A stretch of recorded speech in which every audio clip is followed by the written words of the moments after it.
Assembly, through its legal representation, is supposed to give a response to an objection that was raised by the Defense Counsel representing the Deputy President, Rigathi Gachagua, on the eligibility of Siaya County Governor James Orengo, who is the lead counsel representing the National Assembly in the matter that is before the Senate this afternoon. The Speaker of the Senate will make a ruling on that after the National Assembly has issued its response. The matter before the Senate is the impeachment of Deputy President Rigathi Gachagua, which was conducted in the National Assembly and forwarded to the Senate for trial. And just a quick reminder, the National Assembly is represented in this case by Honorable James Orengo, who is the lead counsel, Paul Nyamodi, Gumbo Eric, Kipkogei Moses, Mudhomi Thiankolu, Peter Wanyama, Meli Kennedy, Joan Jeruto, Murioki Eric Muregi, Mwereru Boniface, Ondago Kevin, Alex Mbaya, Kennedy Chalo, and John Mwangi Kangu. The National Assembly shall call the following witnesses: Honorable Ekomas Mwengi Mutuse, Mr. Andrew Mulwa, Ms. Mercy Wanjau, Honorable Johnson Sakaja, and Mr. Peterson Njomo Mushira. The invitation to His Excellency Rigathi Gachagua, the Deputy President of the Republic of Kenya, to appear and be represented before the Senate during its investigations was served on the advocates for the governor on Wednesday, 9th of October 2024. The invitation required the Deputy President, if he chose to appear before the Senate, to file with the office of the Clerk of the Senate by 5 p.m. on Monday, 14th of October 2024, a soft copy and 80 hard copies of his answer to the particulars of the allegations, setting out the Deputy President's response to the particulars of the allegations, the manner of appearance before the Senate, whether in person, by advocate, or in person and by advocate, the names and addresses of the persons to be called as witnesses, if any, and witness statements containing a summary of the evidence to be presented by such witnesses before the Senate, and any other evidence to be relied on. The invitation to appear and affidavit of service are attached to the documents that the senators have been given. On Monday, 14th of October 2024, the office of the Clerk of the Senate received a response to the invitation to appear by way of a letter dated 14th of October 2024 from M.S. Swanya and company advocates on behalf of the Deputy President, informing the Clerk of the Senate that the Deputy President would appear before the Senate in person and by advocate. The team of advocates representing the Deputy President are as follows: Mr. Paul Muite, Senior Counsel, Mr. Elisha Ongoya, Tom Masharia, Swanya Victor Ogeto, Ndegwa Njiru, John Jomo, Faith Waigwa, Amos Kisilu, George Wandati, George Sakimpa, Andrew Muge, Eric Naibei, Julia Omwamba, and Willis Echesa. The Deputy President shall be the only witness. The Deputy President, via the same letter, also forwarded the following documents. Volume 1, response to the particulars of the allegations in the motion by His Excellency Honorable Rigathi Gachagua. Volume 2, witness affidavits of His Excellency Honorable Rigathi Gachagua. Volume 3, which contains the index and bundle of documentary exhibits.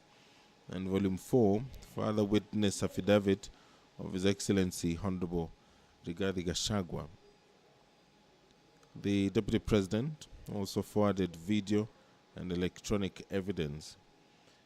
By a letter dated 14th of October 2024, MS Swanya and company advocates addressed to the Clerk of the National Assembly and copied to the Speaker and the Clerk of the Senate, the advocates informed the Clerk of the National Assembly that in the message dated 8th of October 2024 and the accompanying documents forwarded to the Senate by the Speaker of the National Assembly and served on the advocates, an affidavit sworn by Mwai Madenge and Njoroge Regeru was missing and was crucial to the evidence of the Deputy President.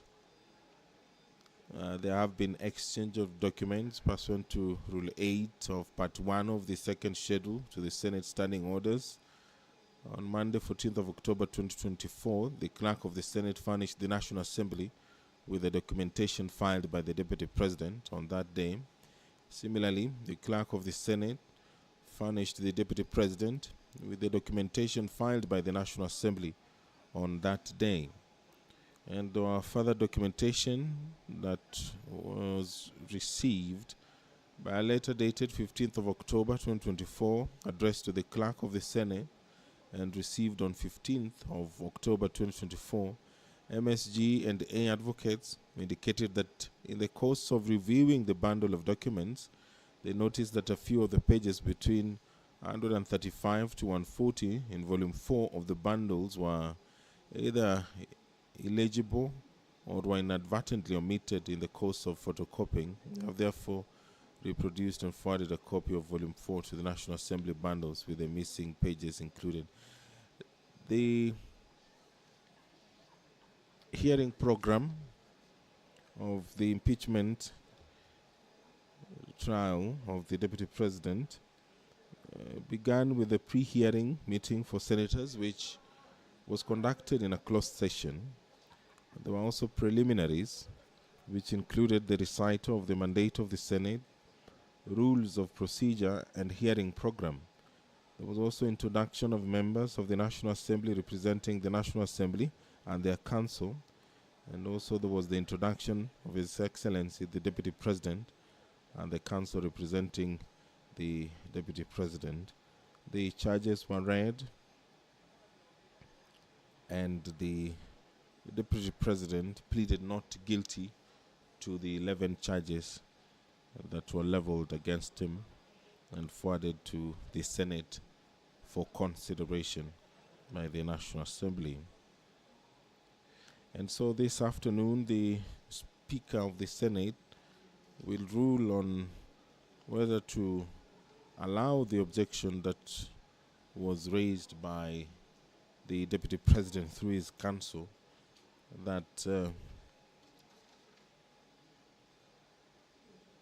opposed to the inclusion of Siaya County Governor James Agri Orengo to represent the National Assembly.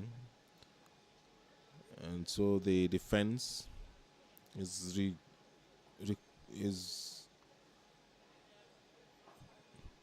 the defense wants the senior counsel to recuse himself from the proceedings.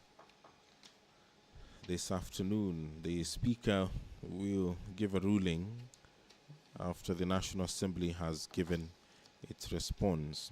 If you're just joining us, in a few moments, the Senate will resume its sittings where it is hearing the impeachment case against Deputy President Rigathi Gachagua.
Good afternoon. If you're just joining us, this live proceedings from the Senate chambers, and the business of the Senate will begin anytime from now. And before that, we'll recap the charges that were leveled against the Deputy President, among them gross violation of Articles 10, Article 2A, B, and C, Article 27, 4, 73, 1A, and 2B, among others. The other ground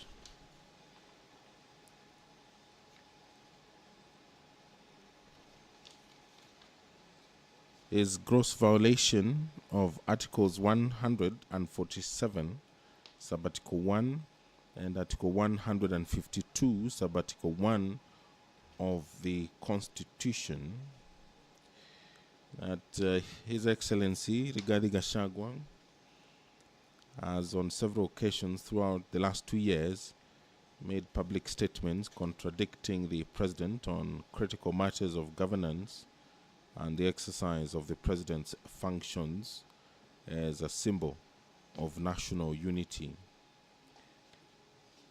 Ground 3, gross violation of Article 6, Subarticle 2, Article 10, Subarticle 2A, Article 174, Article 181, Subarticle 1, Article 189, Subarticle 1 of the 4th Schedule to the Constitution, undermining devolution.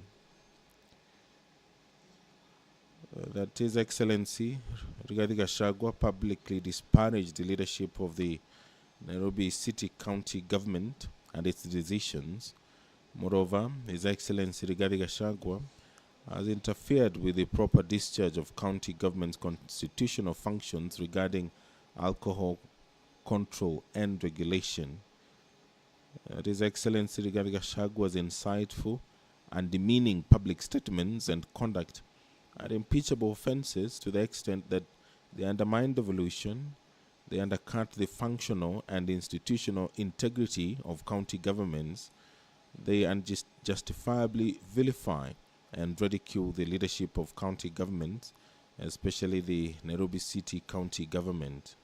Consequently, His Excellency Rigathi Gachagua has grossly violated Articles 6, Subarticle 2, Article 10, Subarticle 2A, Article 174, Article 186, Subarticle 1, and Article 189, Subarticle 1 of the Constitution, as read with the 4th Schedule to the Constitution. Ground 4, gross violation of Article 160, Subarticle 1 of the Constitution, and this one concerns the undermining of the institutional and decisional independence of judges. That the Deputy President made a scathing public attack against the Honorable Lady Justice Esther Maina, Judge of the High Court of Kenya, and falsely threatened to file a petition for the removal of the said judge in gross violation of Article 160, Subarticle 5 of the Constitution.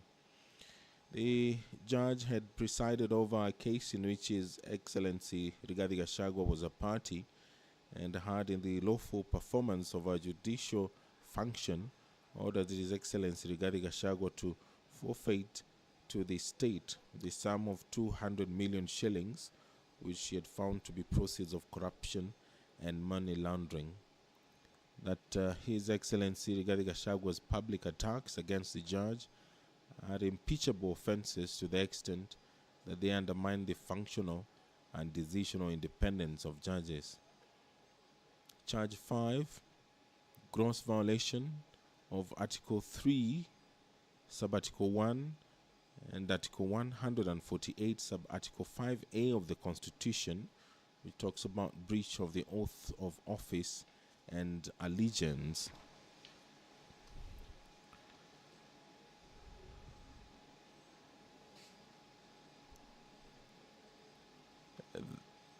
Part B of that ground is serious reasons to believe that the Deputy President has committed a crime under national law pursuant to Article 150, Sub-Article 1B, Part 2 of the Constitution.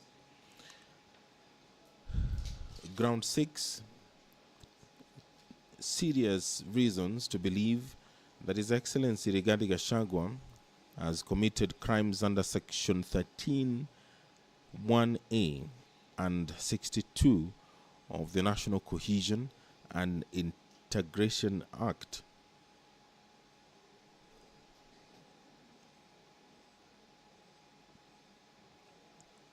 That His Excellency Rigathi Gachagua was persistent, inflammatory, reckless, insightful public utterances over the last 2 years, the details of which are set out in grounds 1, 2, 3, and 4, establish serious reasons to believe that he has committed crimes under Section 13(1) and Section 62 of the National Cohesion and Integration Act. Ground 7,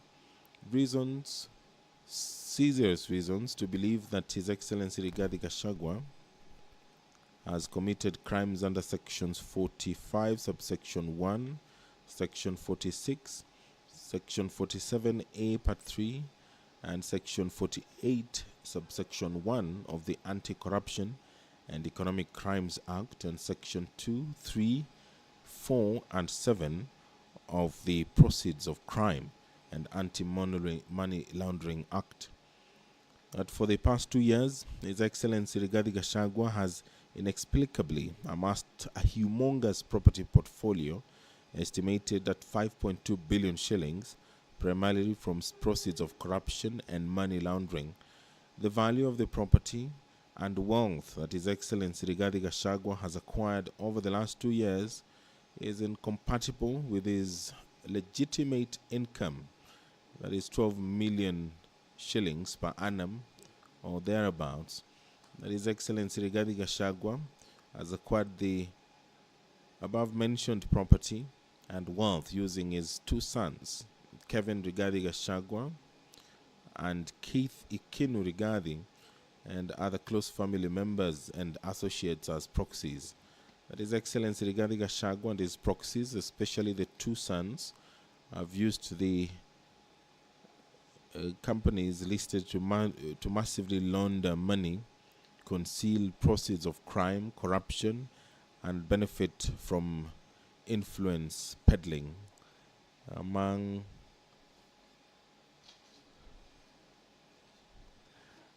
the companies listed are Spirit Way Limited, Fortis Vice Group Limited, Grand Bypass Apartments Limited, Kuruwitu Properties Limited, the Anansi Collective, Calvary Creed International Limited. These are some of the companies that have been listed by the National Assembly as those that have been used in violation of the provisions of the Constitution.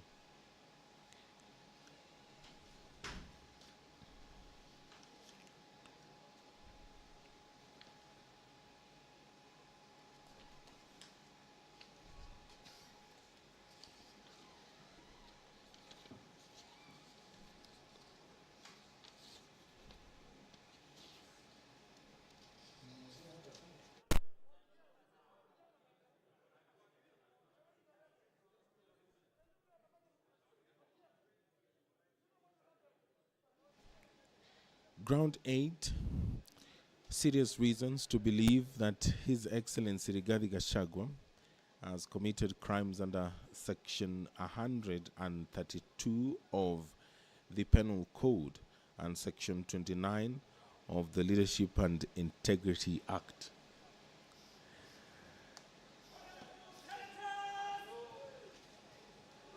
The Sergeant at Arms is announcing the arrival of the Speaker of the Senate, signaling the commencement of the afternoon sitting where the Senate is trying the Deputy President. Now I will hand you over for the live broadcast. My name is Edward Kabasa. Enjoy your viewing. Na tuombe. Ewe Mwenyezi Mungu, twakusihi tutazame kwa neema nyingi na baraka sisi watumishi wako ambao umeridhika kutuitwa kwa nyadhifa za uongozi katika jamhuri hii yetu. Twakuomba utuajalie tuyatende na kufikiria mambo yote atakayofikishwa mbele yetu kwa njia ya haki na uaminifu, ili kustawisha amani, ufanisi na heri ya nchi yetu na wale ambao haja zao umezikabidhi mikononi mwetu. Amen.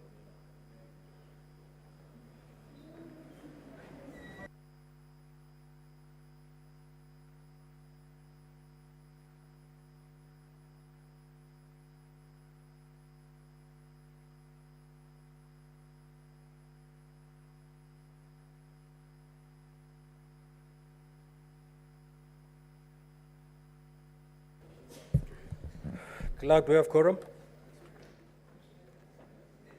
And you proceed to call the first order.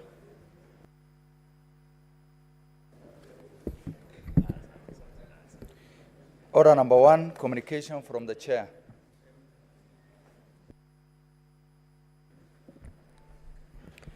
Now, honorable senators, this morning at the commencement of the hearing for the removal from office by impeachment of His Excellency Rigathi Gachagua, the Deputy President of the Republic of Kenya, Legal Counsel for the Deputy President, Mr. Ndego Njiru, Learned Counsel, raised a preliminary objection on the legal representation for the National Assembly.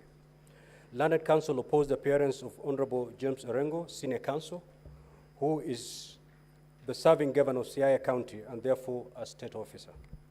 Learned Counsel submitted that the Honorable James Orengo is a full-time serving state officer, as per Article 260 of the Constitution, as read together with Section 26, subsection 2 of the Leadership and Integrity Act, which bars a full-time state officer from engaging in any other gainful employment. Counsel further submitted that it would be prejudicial to the Deputy President if the Senate allowed Honorable James Orengo to represent the National Assembly in these proceedings.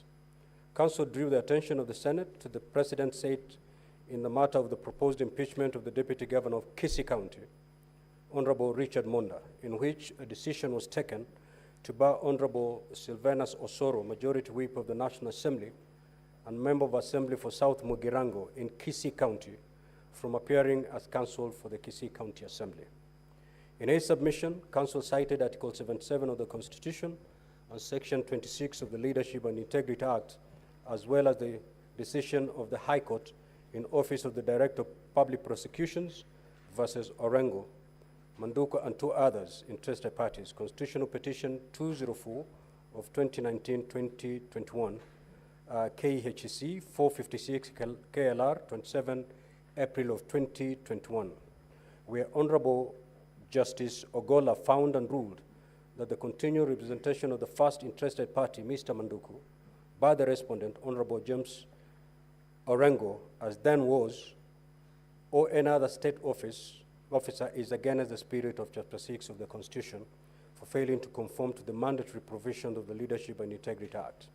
The judge ruled that in that case, there was an inescapable conclusion of conflict of interest in Senator Orengo representing the petitioner, highlighted by the fact that the interested party, Mr. Manduku, the managing director of KPA, may at one time be summoned to appear before a committee of the Senate to answer to some of the matters that the petitioner was being investigated on. In response, Mr. Eric Gumbo, Learned Counsel for the National Assembly, submitted that Article 77 of the Constitution is the primary law that restricts activities of state officers, and it specifically prohibits a state officer from engaging in any other gainful employment. Counsel further relied on Section 26 of the Leadership and Integrity Act, which he submitted, has defined gainful employment, and in this matter, no evidence had been laid that the Honorable James Orengo was participating in gainful employment. Counsel referred the Senate to the decision of the High Court in Busia Election Petition number 3 of 2013, where the court interpreted Article 77 of the Constitution and Section 26 of the Leadership and Integrity Act 2012. Counsel also cited the decision of the court in the Mwilu case, which defined conflict as where one is confronted by two different interests, where one is competing with the other. Learned Counsel for the National Assembly submitted further that no prejudice has been demonstrated that would arise or be occasioned to the Deputy President by the participation of Honorable James Orengo in these proceedings. Learned Counsel for the National Assembly sought to distinguish the decision by Honorable Justice Ogola in the Office of the Director of Public Prosecution versus Orengo on the basis that this case turned on the fact that Honorable James Orengo was at that time a sitting senator before whom the matters in respect of which his client was charged could potentially come for adjudication in the Senate, and that no possibility exists into the current matter with Honorable James Orengo as the governor of Siaya County. In his rejoinder, Mr. Njiru, Learned Counsel, submitted that Honorable Orengo is the serving governor of Siaya County and therefore a full-time state officer, and by that fact alone is a violation of Article 77 of the Constitution. Further, Mr. Njiru submitted that prejudice is not one of the applicable tests under Article 77 and Section 26 of the Leadership and Integrity Act, but that the only applicable test is whether or not Honorable Orengo is engaged in gainful employment. He argued that the National Assembly had not proved that Senator Orengo was providing pro bono services in this matter. Honorable Senators, Article 77(1) of the Constitution provides that a full-time state officer shall not participate in any other gainful employment. Further, Section 26 of the Leadership and Integrity Act provides that a full-time state officer shall not participate in any other gainful employment, while Section 26(2) defines gainful employment as work that a person can pursue and perform for money or other form of compensation or remuneration which is inherently incompatible with the responsibility of the state office, or which results in the impairment of the judgment of the state officer in the execution of the function of the state office, or results in conflict of interest in terms of Section 16. Having considered the matter, it is important to state that a state officer must inspire confidence. However, it is trite law that he who asserts must prove.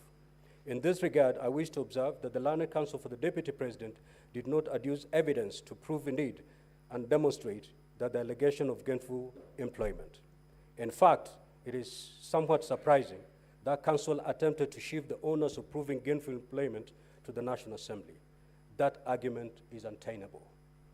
As to the ruling of the Senate, that barred Honorable Osoro from appearing for the County Assembly of Kisii in the impeachment proceeding of the Deputy Governor of Kisii County Government, it is clear that what was objectionable was that Honorable Osoro was not only a member of Parliament for a constituency in the same county whose Deputy Governor's impeachment was an issue, but also a high-ranking member of the leadership of the National Assembly, and by extension of the same Parliament before which the impeachment was being undertaken.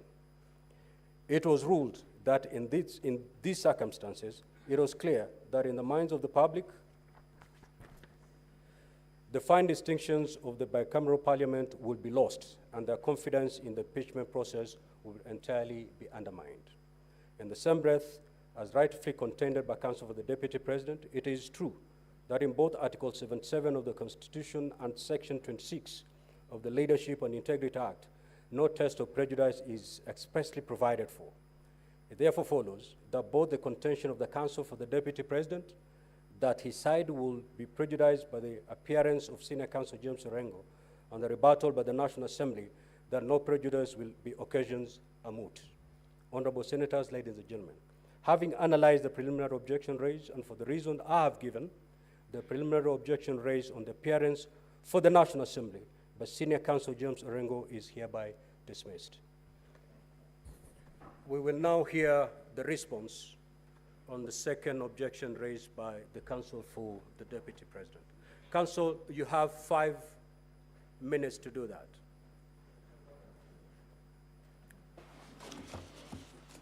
Thank you very much, Mr. Speaker, sir.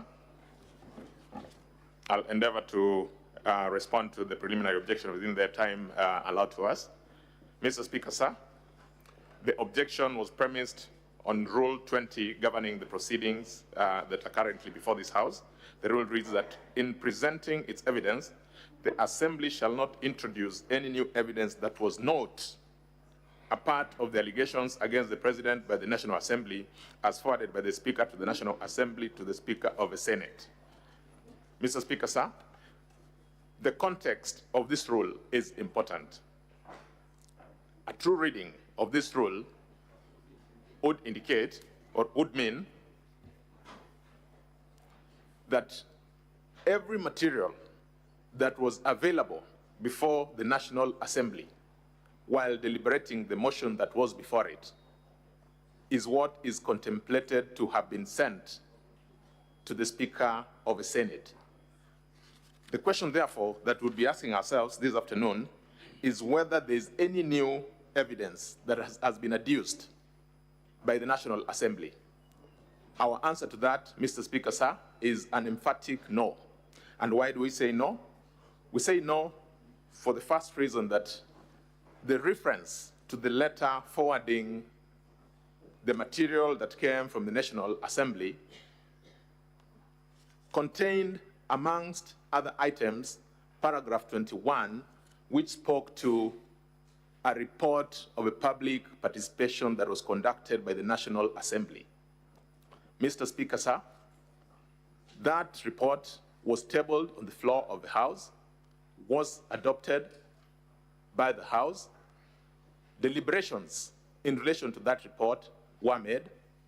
Not a single objection arose.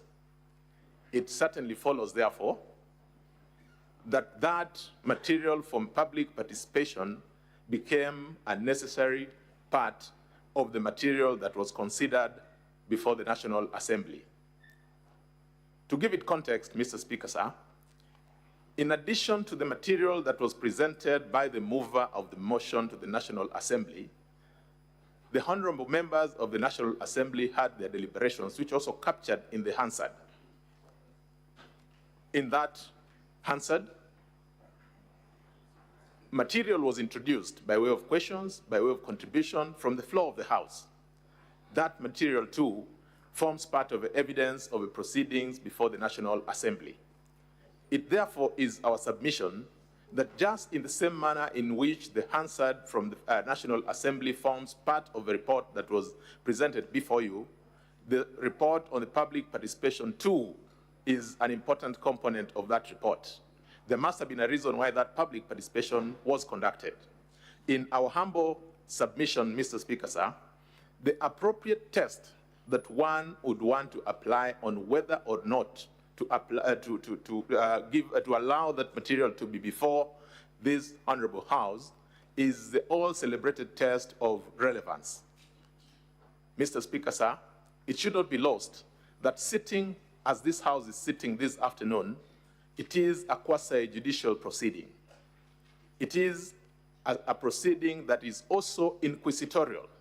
And so therefore, what is important is that the material that is presented by way of public participation or by any other way is relevant to help the House determine the truth or otherwise of the issues that have been raised for the consideration of this House.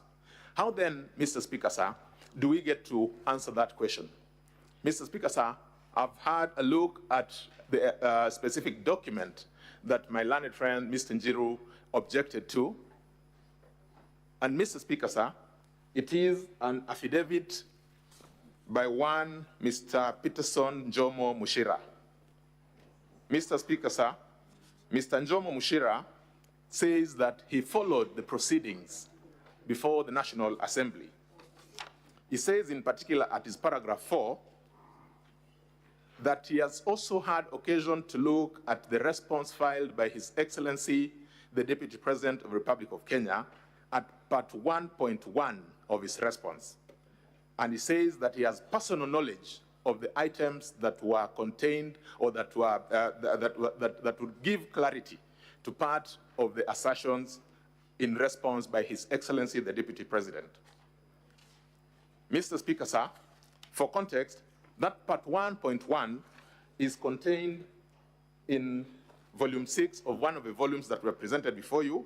It is the volume speaking to the response by His Excellency, the Deputy President. At part 1.1, Mr. Speaker, sir, it speaks about a hotel called the Olive Garden Hotel. In particular, at part 1.1.4, His Excellency, the Deputy President, says, in accordance with his instructions, the hotel was sold by executors to a third party. Mr. Peterson Njomo Mushira, on the other hand, says, I have information that could Counsel help. for the National Assembly, 1 minute. Thank you very much, Mr. Speaker. Mr. Peterson Njomo, Mr. Speaker, sir, then says that he has information which indicates that number one is a shareholder to the company which bought that hotel, and that according to him, Mr. Speaker, sir, he got into a secret transaction with His Excellency, the Deputy President, to buy that hotel. Mr. Speaker, sir, it is our submission that that is material that is relevant for purposes of consideration of the matter that is before this House. Mr. Speaker, sir, I urge that that objection be dismissed. I'm most obliged.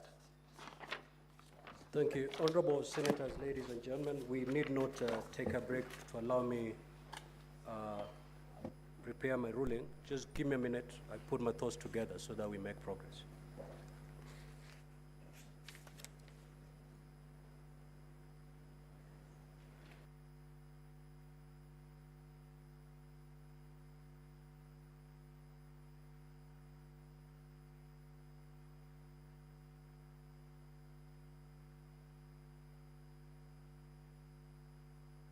Mr. Speaker, sir, with your kind permission, I was just seeking your guidance whether I need to do a rejoinder because I'm the one who had moved the assembly in respect to the... Very well. You may go ahead as I put my thoughts together.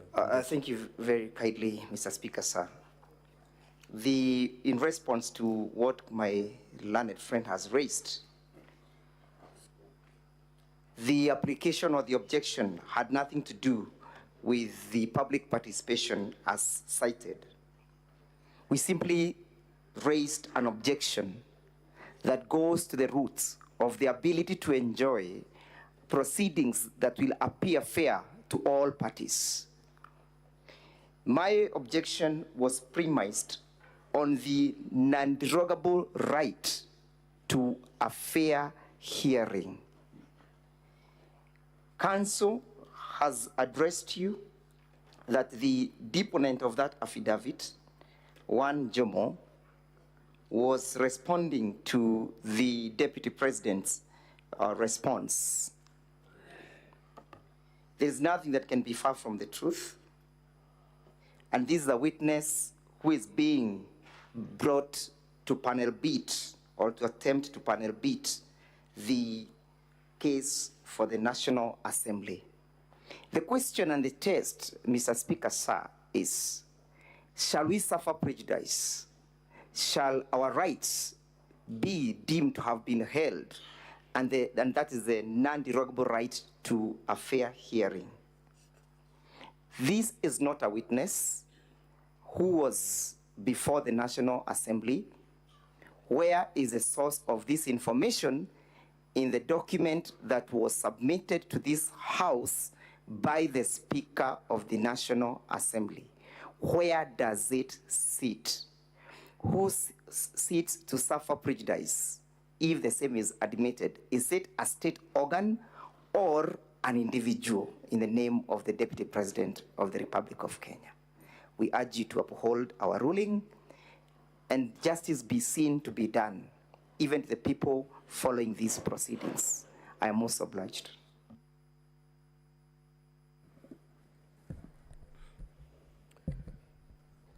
Now, Honorable Senators, the second preliminary objection raised by the Council for the Deputy President was that the following documents which were submitted by the National Assembly on Monday the 14th of October 2024 were not part of the bundle of documents of the National Assembly that was served on the Deputy President on Wednesday the 9th of October 2024. These are an affidavit sworn by Mr. Peterson Njomo Mushira, and B, the document of the National Assembly marked as Volume 8A, responses from various government agencies. Counsel for the Deputy President stated that these documents prejudiced the Deputy President's case and amounted to a trial by ambush by the National Assembly. Counsel urged the Senate to bar the introduction of these two documents as they constitute new evidence in terms of Rule 20 of Part 1 of the second schedule to the Senate Standing Orders. Counsel for the National Assembly opposed the preliminary objection raised by the Counsel for the Deputy President.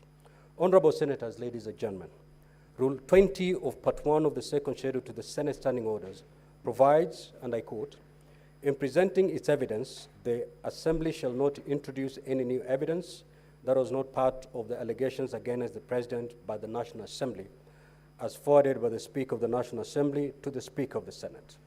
As I indicated in my earlier communication, by a letter dated 8th of October 2024, I received a bundle of documents and records of proceedings in the National Assembly in this matter. Thereafter, on the 9th of October 2024, pursuant to Rule 6 and 7 of Part 1 of the second schedule to the Senate Standing Orders, the Office of the Clerk of the Senate sent invitations to appear to both parties. The parties were required, amongst other things, to specify any other evidence to be relied on this matter. I will repeat that. The parties were required, amongst other things, to specify any other evidence to be relied on in this matter. In response to this invitation, on Monday, 14th of October 2024, the National Assembly filed further documentation. Having analyzed the documentation submitted against the grounds for the proposed impeachment, I find that the documents objected to constitute evidence in support of the allegations already made in the impeachment motion as received from the National Assembly. It is noteworthy that the parties were instructed when sending responses to indicate any other evidence to be relied on. Accordingly, the documents being referred to do not constitute new evidence, but form evidence in support of an allegation which was already made. That is why Rules 6 and 7 of the Rules of Procedure permit the Senate to receive witness statements, list of witnesses to be invited by and any other evidence to buttress an allegation already made. What is not allowed is to introduce new allegations or to introduce any evidence that is extraneous to the allegations made in an impeachment motion. In the event, it is my considered view that the affidavit and document marked as Volume 8A being referred to fall within the permissible documents of our Rules of Procedure. I therefore rule that the objection is hereby dismissed. Now, Honorable Senators, having dispensed with the preliminary matters in this particular hearing, we will now move to hear the, yes, Counsel for the National Assembly. Mr. Speaker, sir, with your very kind permission and indulgence, we as well, on the part of the National Assembly, had two quick preliminary issues which we wanted to draw your attention to, Mr. Speaker, sir. They are quick housekeeping issues. If you permit me just in 2 minutes, I may be able to draw them to your attention. Exactly 2 minutes. Most obliged, Mr. Speaker, sir. Mr. Speaker, sir, the first one is in relation to the bundle of documents that we have filed before this House to help it determine the matter that is before it. In particular, we have one of our documents, or one of our volumes, Volume 4, as a document presented before this court, before this Honorable House. Mr. Speaker, sir, when we were perusing our documents earlier today, actually yesterday, we did realize that one of the documents in that Volume 4, running from page 135 to 140, appears to have been inadvertently copied just on one part. In other words, in the course of a printing, we missed out the even numbers and just printed out the odd numbers. Mr. Speaker, sir, we have since availed that document. It is not a new document. The only thing that had happened is that we forgot, or rather inadvertently, we didn't get the even numbers printed. We have since done that, Mr. Speaker, sir, and with your permission, we urge that we be allowed to rely on that document. We filed it, Mr. Speaker, sir, and served it to our colleagues, counsel appearing before His Excellency, the Deputy President, as well as to the House, that it may be relied upon. That is the first preliminary intervention that we seek. Mr. Speaker, sir, the second issue is in relation to a letter that we did to yourself on the 14th of October 2024, wherein we sought the help of this House through your office to have summons issued to the CEO of the Ethics and Anti-Corruption Commission for purposes of helping give testimony to matters that are before this House. Mr. Speaker, sir, the reason for us seeking this preliminary intervention is to ask formally that those summons, Mr. Speaker, sir, be issued so that the said witness could attend to help us determine the matters that are before you. We, in our letter, did indicate the specific item that is to testify to, and it is equally our humble plea that an order be made that summons do issue to have the CEO of the Ethics and Anti-Corruption Commission attend as a witness. I am most obliged, Mr. Speaker, sir. Counsel for the Deputy President, what say you?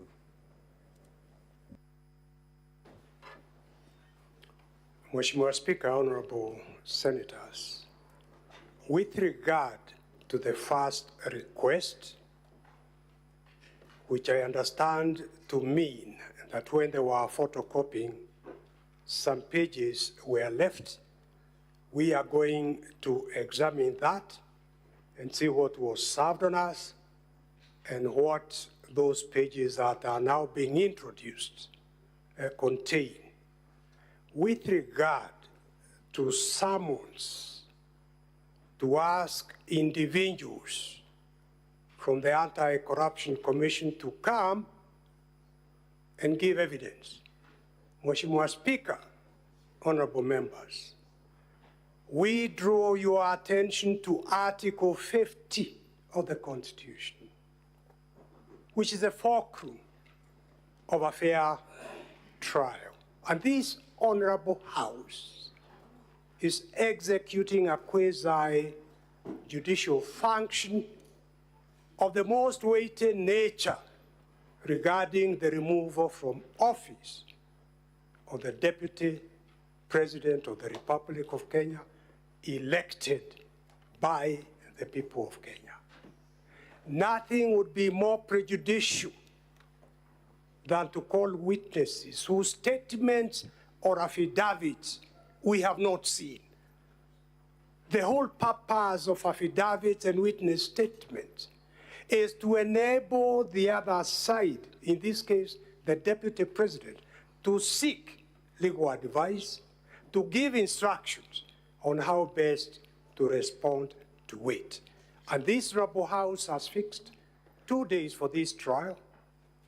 And one of the issues we'll be raising is these allegations, and you are going to go through them, against the Deputy President, suspicions, conclusions, on matters that were never referred to DCI in Kiambu Road, who are trained to investigate these matters. Nothing was referred to the Anti-Corruption Commission or any of the other investigative agencies, including money laundering. We strongly object and ask that the record of this honorable House reflects that if this is permitted for the National Assembly to call witnesses at this stage without first furnishing us with their witness statement and affidavits, the case of the Deputy President will be irredeemably prejudiced. So we object very strongly to that application. Counsel for National Assembly.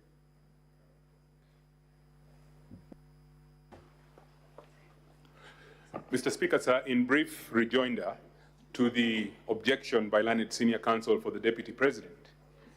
Mr. Speaker, sir, in the invitation to attend that was extended by this House to the National Assembly, the invitation included a request as to a list of witnesses the National Assembly required summoned. We responded to that request, and Mr. Speaker, sir, all we seek is a confirmation that our response has been actioned. What the learned counsel for the Deputy President is objecting to is not our request, but really it is a response to a request made by this august House. I'm most obliged.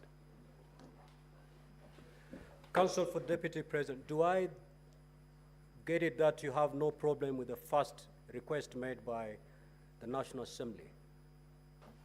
Mheshimiwa Speaker, we would want to see those pages.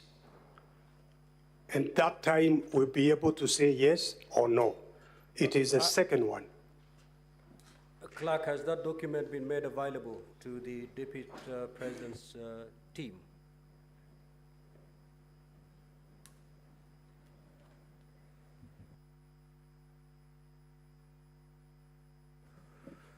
Kindly, in the next few seconds, make it available so that we make progress.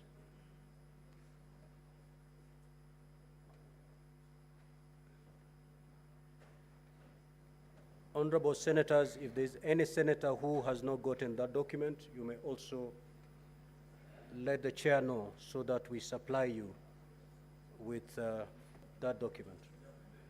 Senator Mazayo, Senator Olekina, Senator Miraj, Senator Kavindu, Crystal Lasige, Senator Kajwang.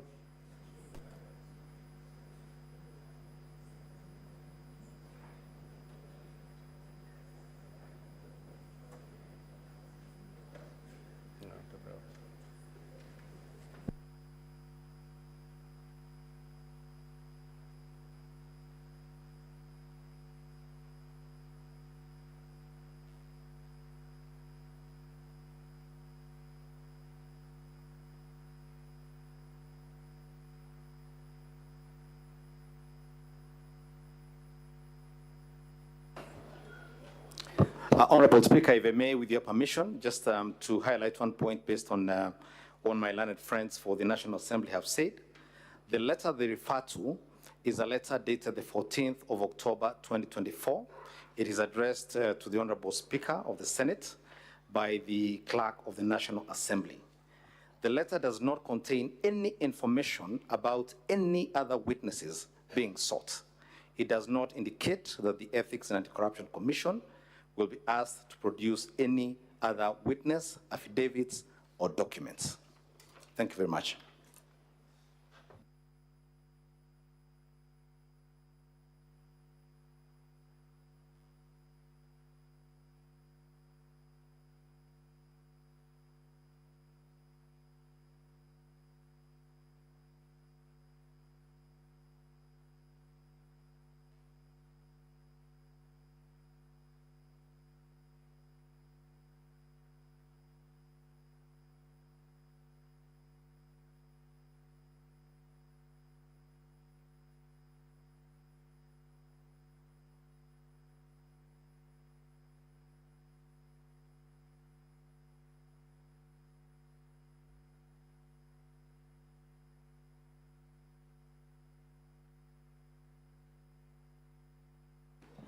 Mr. Speaker, sir, if I may.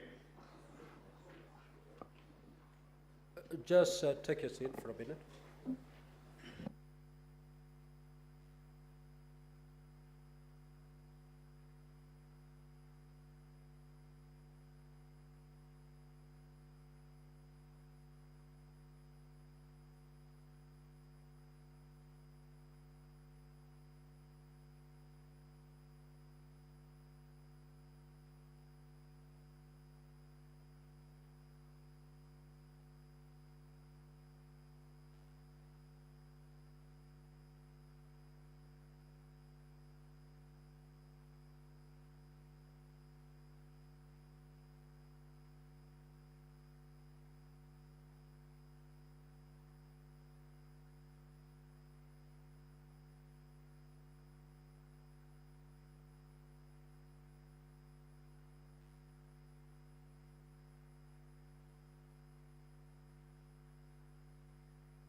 Senior Counsel Paul Mwite, are you in receipt of the document now? Mheshimiwa Speaker, this document, we are seeing it for the first time now, 3-4 minutes ago. And it has got many, many pages, so we were quickly going through it, and in order to save the time of this honorable House, perhaps you can give us an opportunity to go through these documents, because we need to go through them. Inaonekana kama hii ni ukarabati, but let's go through it. Perhaps if you agree, Mheshimiwa Speaker, perhaps we can get on with the first prosecution witness giving evidence, and as soon as we've gone through this, then we shall come back to you, Mheshimiwa Speaker. Thank you for your wisdom, Senior Counsel. Now, the other name that has been raised is on the issue of summons to witnesses. Now, if you look at our rules of procedure, more particularly rule number 10, which provide as follows, that the Senate may, at the request of the National Assembly or the President, and in this particular matter, the Deputy President, invite or summon any person to appear and give evidence before the Senate. So the summons that have been sought are in line with the spirit of Rule 10 of our Rules of Procedure. You may attack the evidence when these particular witnesses who have been summoned, if their evidence introduces other allegations, then at that particular juncture, the legal team from the Deputy President, you may raise an issue, and I'll certainly hear you at that juncture.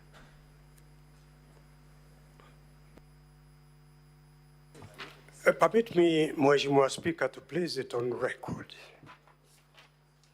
that the rules of this Honorable Senate must and have to be respected. But even above respecting the rules of this Honorable House, our Constitution has to be respected. Article 50, the right to a fair trial, which in terms of Article 25C, Mheshimiwa Speaker, you will remember, you are aware, that is a right that cannot be compromised in any manner. There has been no explanation why the EACC was never asked to investigate the allegations before they were tabled before the National Assembly and before a decision was taken, because the National Assembly cannot investigate criminal offenses. In fact, in implementing Chapter 6 of the Constitution, the Act of Parliament said a conviction is necessary. And now you want to reverse the will of the Kenyan people in electing the Deputy President without him being reported or the matter being investigated or him being convicted.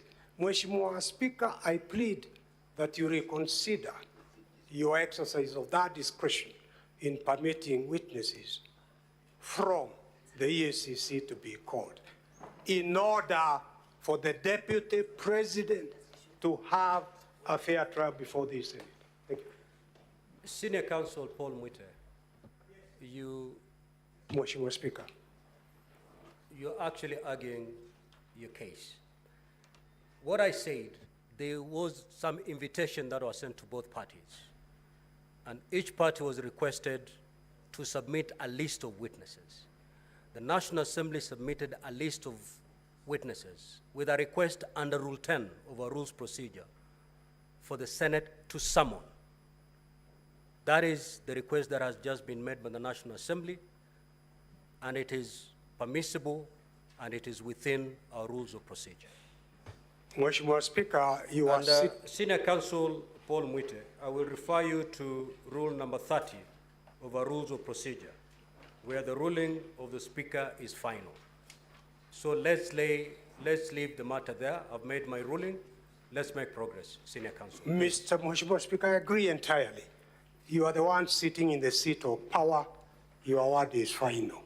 I have said what I've said. Your rules are subject to the Constitution. I accept your ruling. Now we'll move to the second limb of this hearing. Honorable Clerk, you may now proceed to call the next order. Summons to issue to those witnesses. Order number 2, hearing and determination on the proposed removal from office by impeachment of His Excellency Rigathi Gachagua, EGH, Deputy President of the Republic of Kenya.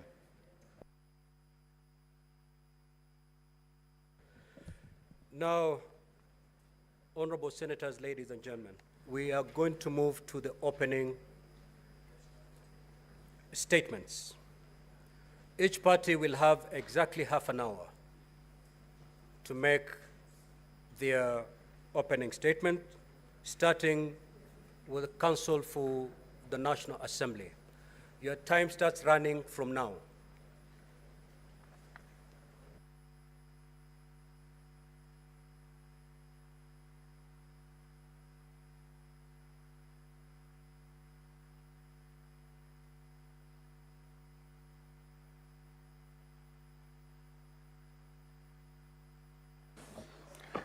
Thank you very much, Mr. Speaker and honorable members of the Senate.